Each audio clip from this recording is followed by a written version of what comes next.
What's going on YouTube? This is Mason and AJ with the Aficionados. Now, I know you guys have been asking for me. Y'all been like, Mason and AJ, where are you at with these comic book reviews? I mean, IBM's out there doing his thing, and he did a wonderful job telling you guys about the Invincible comic book series, the greatest superhero comic book series there in the universe, or so he says. But I'm here to tell you about this book right here, Dust Bunny, the graphic novel by Brett Brooks.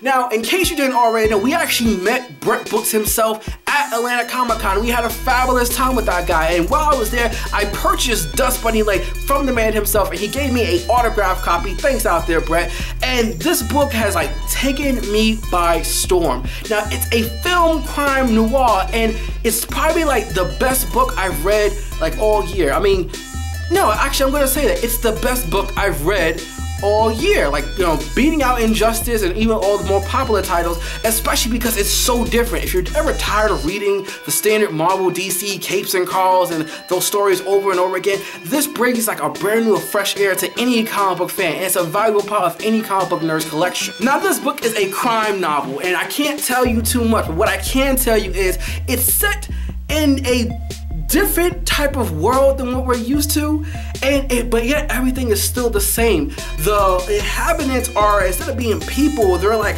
cockroaches and dust mites and gnats and all the little things, and within their world, the drugs and narcotics aren't your usual drugs and narcotics, they're cleaning supplies, and there's a whole investigation by the Sweep Force to keep the city dirty, because being clean is being mean. That's literally how it is. Chlorine, detergent, deodorant, these things are the dangerous elements, and people who get hooked on these elements can clean themselves out of existence if they aren't careful. The main character is called Dust Bunny. Now, he's kind of like the Jackie Chan-esque figure because he does martial arts, and he has, a partner named Mite, who's almost like a little mice? I don't know how to put it, but he's this small bumblebee type character who acts as a spy and an infiltration unit, but also is so super quick and fast, but hits hard.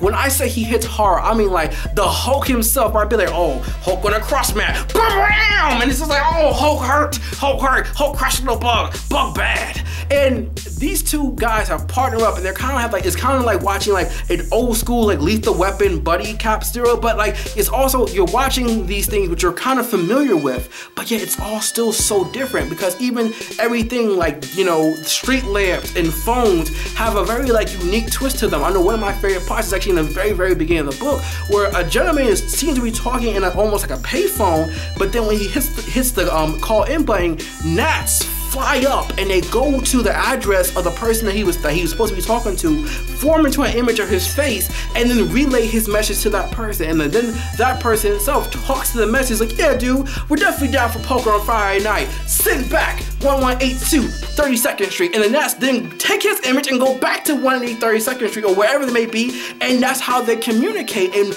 in the beginning of the book, they're on the cusp of somewhat of a technological revolution. So they're kind of dealing away with the world established by Chip Hoffmazer, who's actually a living computer chip, held together by paper clips and everything else. The artwork in this is so amazing. Brett Brooks, really kind of took it to a whole new level, because everything you see is actually these small little items that we kind of take for granted, but they're giving life and form, and it feels so real. As you're watching all these creatures interacting, you're watching this world that exists within our world, and how us as humans are the little things that we do when we cough, when we breathe, when we stomp on the ground, and how it really kind of affects this world. And I'm just, man, you know what? It's so much stuff happening at the same time. I really kind of can't really put it into words. Now, I know I've been establishing this world. You're hey, okay, all this sounds amazing, but what is the book actually about? One of the close friends to the main character, Dust Bunny, gets murdered in the very beginning, and it's all about how he's tracking the clues and pretty much fighting his way to find out what the true means of what the true criminal is the true criminal of the grime. That's what they call it in the book. They don't call it crime, it's grime. This is literally the best I could compare it to was if you were to take Sleeping Dogs, the video game, and somehow combine it with Adventure Time. This is the best thing this book can be. And I'm really kind of caught off guard, because I'm reading it, and all these small little elements build this world, and it's an amazing world to like really dive into. Brett Brooks did an amazing job because not only did he do all the artwork himself, which looks phenomenal, everything in this world makes sense. So I've actually told you a lot, but I haven't told you anything else. I have not spoiled the story. I can't tell you anymore because it would spoil the noir, spoil all the mystery into it, and this is in fact at its heart a mystery. If you're a fan of Law and Order, if you're a fan of Sin City, if you're a fan just of great storytelling and wonderful art, check this book out. Look in the description down below where you can purchase this book for yourself. Comment down below, let us know what you think. If you have already read Dust Bunny, then I would definitely want to hear what other people have to say about it. If you haven't, go buy this book. Support the craft. This is Mason AJ with the Comic Book Aficionados, and I just brought you the review on Dust Bunny.